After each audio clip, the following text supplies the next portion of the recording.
நோக்கி போயிட்டு இருக்கோம். கப்பல் லோட் பண்ணியாச்சு வெசல். சிங்கப்பூர் நோக்கி போயிட்டு இருக்கோம். கடல் சம்பரப்ப அப்படியே கடலை திருப்பி காட்டுவோம். இப்போதைக்கு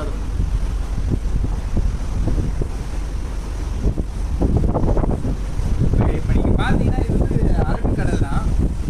இந்தியன் கடல், இந்தியன் ஓஷன் தான் இருக்குது. அதெல்லாம் இன்னும் ரஃபாக இருக்கும். ரொம்ப இப்படி இருக்குது. அங்கே போய் எல்லாம் கடவுள் தான் இருக்குது நமக்கு பாதுகாப்பாக.